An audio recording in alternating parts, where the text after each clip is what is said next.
Hello and welcome to my podcast, Become. My name is Sabine Quinberg and I am your host.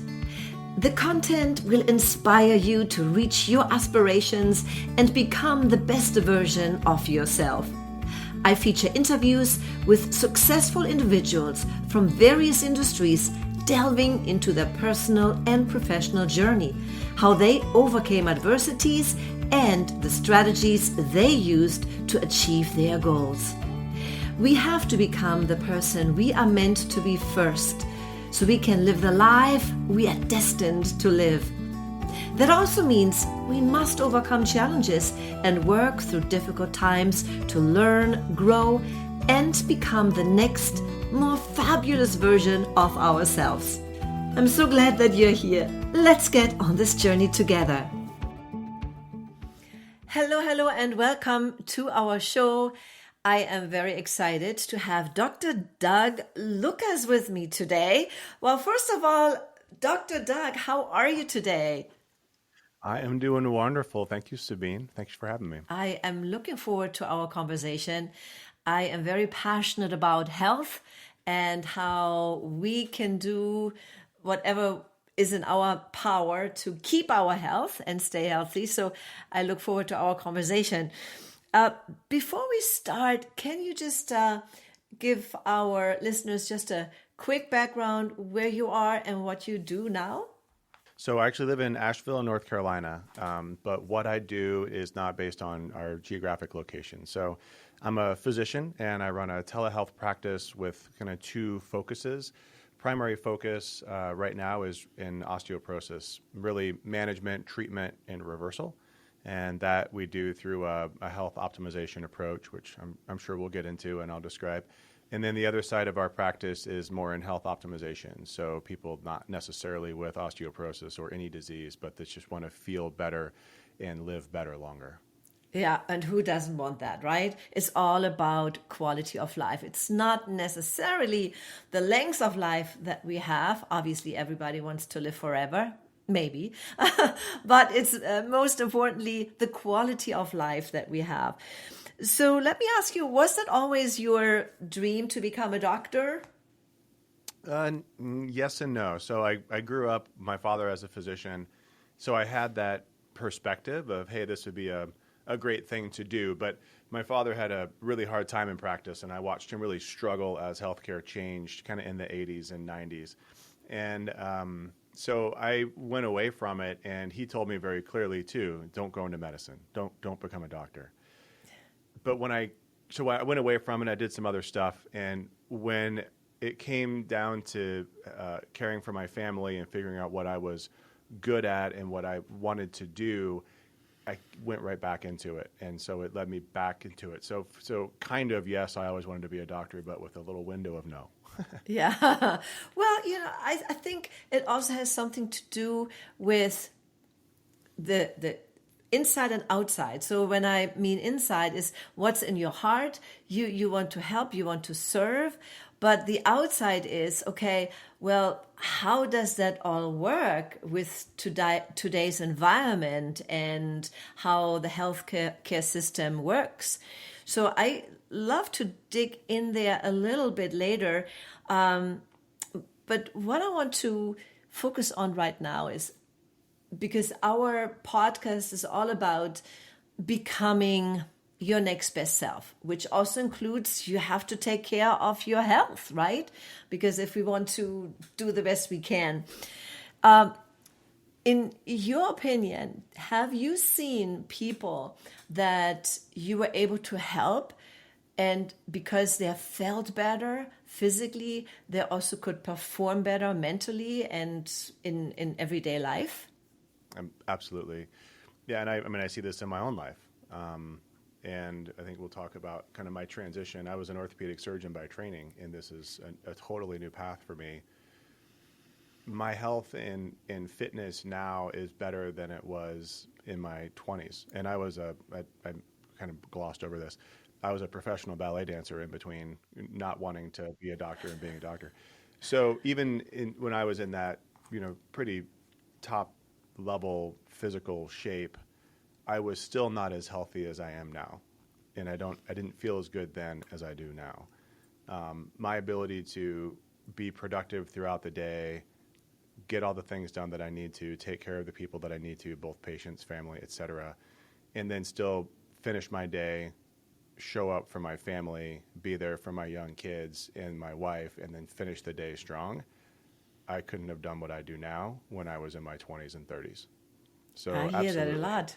Yeah. optimizing health allows you to function so much better mentally and psychologically. It's interesting that you said you were a professional ballet dancer. That's my background. I was a performer myself, and then I had a performing arts school for many, many years. And so we had one young boy, gentleman, who now went up. He was a great ballet dancer, and it's very physical, so you have to be in good shape to begin with. But then, of course, when you're in your 20s, you may not see it how we see it now, right? So living the best way, because we are invincible with 20. It's easier But then.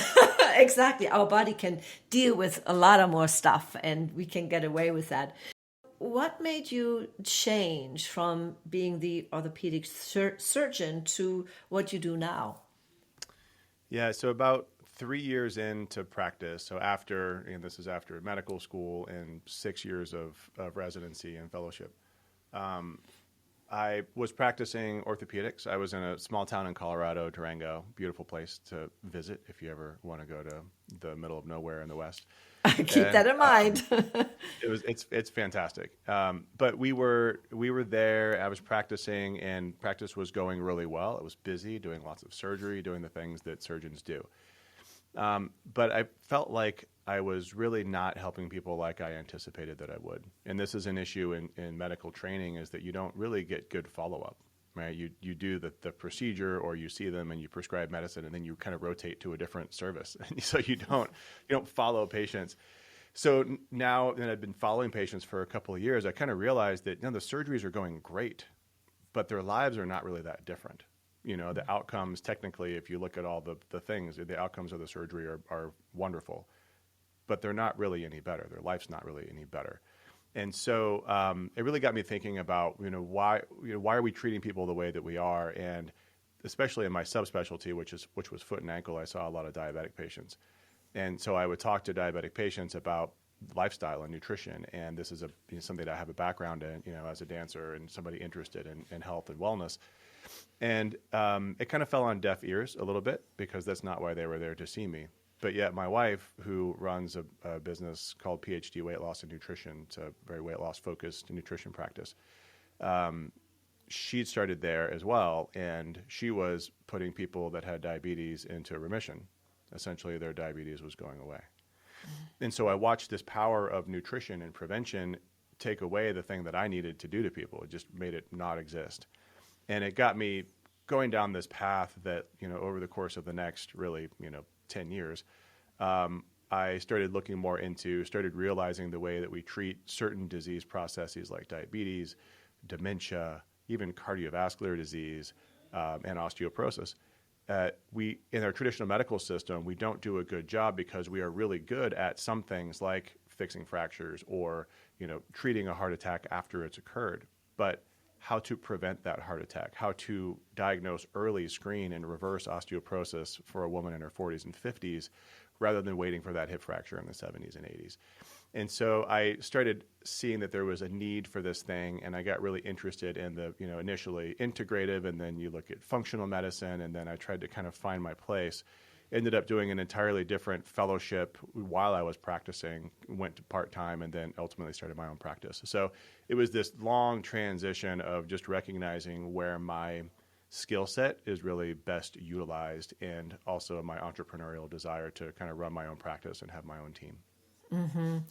Yeah, I hear this a lot. And obviously, it has to all start with the doctors itself, but most importantly, the system that all the doctors are confined by, to say it nicely.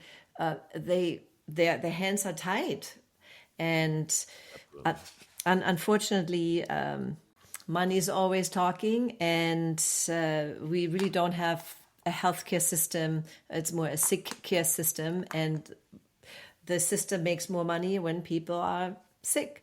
And it's how sad it is, but something has to happen. Maybe it happens on smaller in smaller ways, like someone like you who just sees, this is not what I signed up to. I want to help people. And now, don't get me wrong, if I fall down, I break my leg or whatever, I love to have a surgeon to fix me, right? But I want to be that healthy person. So I applaud you for going that route and helping so many people becoming healthier, meaning also living a more joyous and joyful life because you feel good. Hey friend, I've got to share something incredible with you. For a long time, I have been on a journey to health, feeling my best and staying healthy. Well, about 3 years ago, I stumbled upon something amazing, the LifeWave X39 patch. It's been a total game changer for me, and I think you might love it too. So here's the scoop. It's this tiny, wearable, non-invasive patch using light to boost your body's natural energy. Sounds a bit sci-fi, right? But trust me, it's all about helping you stay active and feel great. I have been wearing it, and the difference? Huge. My energy is up, my skin looks better, and that knee pain I used to complain about, gone. Now, I know what you're thinking. Sounds too good to be true, right? But there's the thing. As we get older, our stem cell production slows down a lot. And this little patch, X39, it's like it turned back the clock for me. I'm talking less pain, stronger immunity, and just more get up and go. I only ever talk about stuff I've tried and loved. And this is one of those things. It's made such a difference for me. And I really think it could for you too. So why not check it out? There's a link you can visit to learn more. What's there to lose, right? But what you could gain? Well, that's something you'll just have to see for yourself. So here's to us, to feeling great and living life to the fullest. Now let's get back to the show. Can you recall a situation that you had in your life, maybe not on the professional level, something different, that was very challenging for you and where you kind of personally ask yourself, how can I get through it? But you did and really came out on the other side as, evolved or your next best self? Yeah, I mean, I think the transition for me out of orthopedics and into starting my own practice was very clunky. That's a nice way of putting it. When I look back on it, of course, hindsight is always more clear than foresight. But I had gotten to a point in my life with my family as a surgeon that I was really frustrated, and my wife, like I said, had started her business, but she wasn't at a point where she was willing to take on the financial burden of our family expenses. And so it was a very frustrating time with your 3 young kids, me being in a practice that by the end I just absolutely hated. I was just angry about getting called by the hospital at all hours and having to round on patients that I didn't expect to have to see, and not having any control over my destiny within the system. And I was really probably not a fun person to be around. So I decided I had to make that move, and it was challenging for my relationship with my wife, with the kids. It presented some financial challenges because I went from making a good salary as an orthopedic surgeon to making nothing, and then starting a business that takes money. And I had no financial backing. And so that was a really challenging time. And for the course of really the first year and a half, without a solid plan, without a well-defined team, just with the right intention and kind of scrapping for patients that were interested in the way that I wanted to practice medicine, we slowly built. But there were months, there were good months, but there were months where we had big financial losses, and those were really hard to stomach. And so the hard part of that for me was keeping the vision alive, knowing that I'm putting pressure on those around me, that my intent is to, to serve and to be the best father and the best spouse that I can. But knowing that vision is there and that it is who I really am meant to be. And, I would say, I think we're on the other side of that now, but getting through that, there were dark days, and there was doubt, and there was fear, and there was, resentment a little bit too, of not feeling supported. So yeah, that was a really challenging, long, drawn out time period of professional change. But we are really on the other side of that now, and growing actually almost at a pace we have issues containing, which is a good problem. Oh, well, that's a good problem to have, right? So how did you get through those doubts and fears when you were in those dark places? Said, oh my God, what did I do? What went through your mind, and how did you overcome it to push through? Yeah, so this has been, honestly, some of the best years of my adult life of growth and really leaning into the people that I found that were helping me. So I relied on my friends. I relied on peer groups of different types. I have a business coach. I've had a few different business coaches, but always having a business coach that I couldn't afford, but paid for, and leveraged a personal coach to help me with the emotional side of it, and faith, and really working on my own spiritual journey and what it means to me to have faith, and where to look and for whom to ask. And relying on and recognizing that I needed to reach out and actually really lean on those individuals, and that I couldn't do it all myself, which is kind of how I and most of us in the medical field are raised, which is we have broad shoulders, you just do the work, head down, you get it done. But in this space, starting a business, helping people on a broader scale, and having the vision of saying, no, I'm not going to help just the couple people that I can see in a day the way that I want to see them. We need to help not only the patients that we can see, but also our audience now, an international audience on YouTube, book coming out. But then, all of the other doctors that are trying to make this switch, and I think is an audience that we're starting to attract. People are reaching out and talking to me and saying, hey, I see what you've done. How do I do that? And to your point, wow. The system has its constraints, and a lot of people don't know what those constraints are, and they're real. The doctors are usually well-meaning and want to do more, but they can't because of the constraints that they're in. Breaking out of that system, stepping into a space of uncertainty, usually of non-insurance payments, and getting into a space where I call it medicine 3.0 after Peter Attia, if you're familiar with that name. He kind of coined it in his book Outlive, but it's essentially the system, the way that I practice and that he practices. And there are a number of us that practice in this way, but there are so few of us that it's not a combined system of people in a next level of care.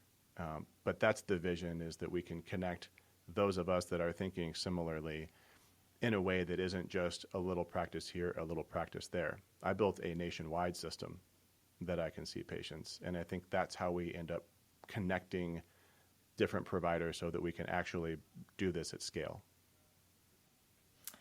That is amazing, and I hope that this will just explode, and people are starting to realize that we have to change. It cannot go on like it is right now.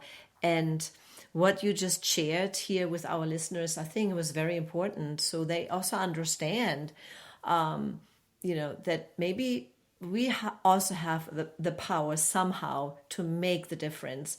Because I listen to a lot of people, including myself, who are frustrated when you go to the doctor.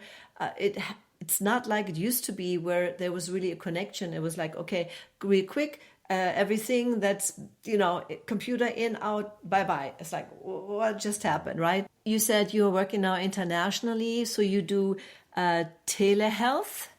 And how does that work? Yeah, so this was not our intent, but our YouTube channel has really garnered international attention. And I was actually just meeting with my marketing team before this, and we have, and our YouTube audience is 40% international.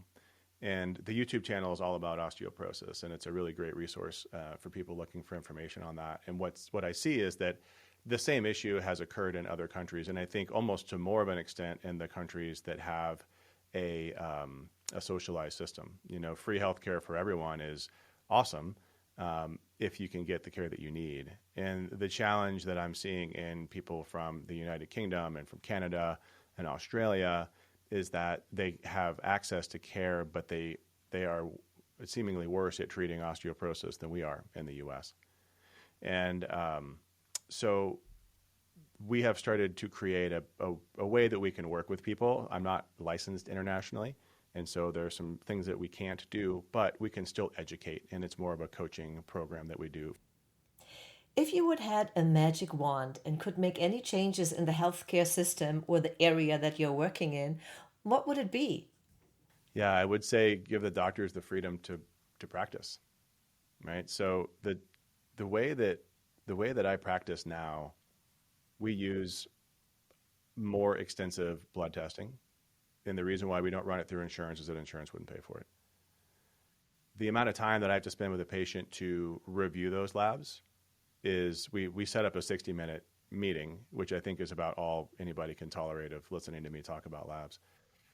But the truth is that it could be, I know guys in the same space that will meet with a patient for 3 hours. I don't think anybody could ever absorb that much information. But it just goes to show that when you step out of the system, you step out of those constraints, then doctors will sort of create what they need to impart the information that they're trying to educate on.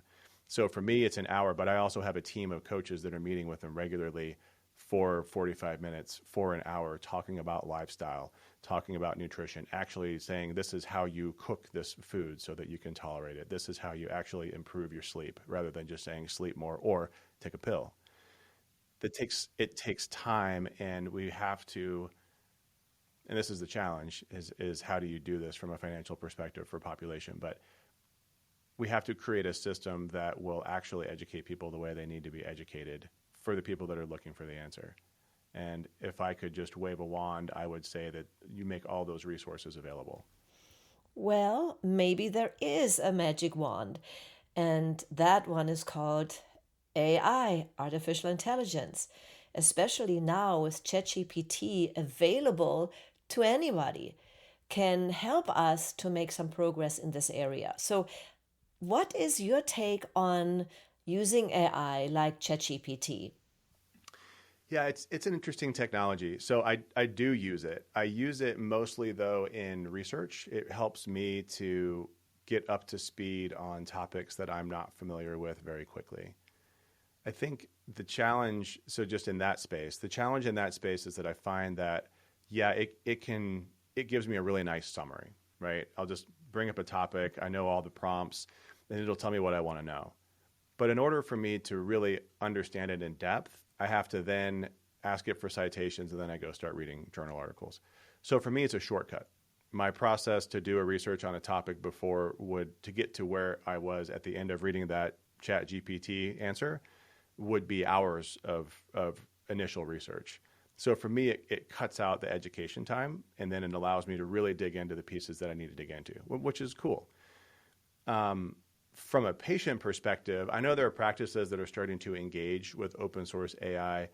The challenge that I see with it is that the way that I practice, particularly from a lifestyle perspective, I don't agree with what it says. And when you start training an AI engine, it's going to be influenced by what it's being taught, right? It's going to be influenced by how it's being educated. Depending on what it's listening to or what it's being exposed to, it could end up being pretty influenced. Now, they'll say it's not influenced, but when you start talking about controversial topics like vegan versus carnivore diet, eating animals, environmental issues, green challenges, political issues. It has an opinion, even though it says it doesn't. The way that it writes content, it has an opinion. So I think that we have to be really careful by just turning it over to a patient and saying, "Oh, you have a question about this thing? Here, ask ChatGPT." Because if I did that for my patients, I wouldn't agree with what they were getting, with the answers that they were getting. I mean, we are just at the beginning with ChatGPT and all the other open source resources available to us. And yes, we have to train them.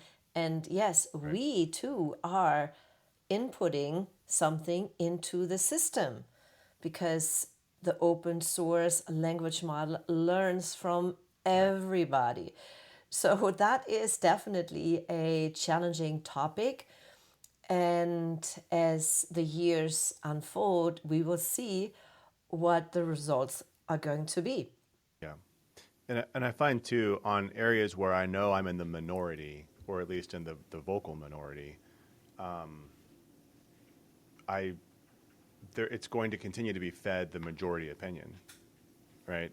So it's going to continue to hear the loudest voices, the things that people are talking about in a specific way at a greater volume than the minority. And so I think it's going to just continue to veer into majority thinking.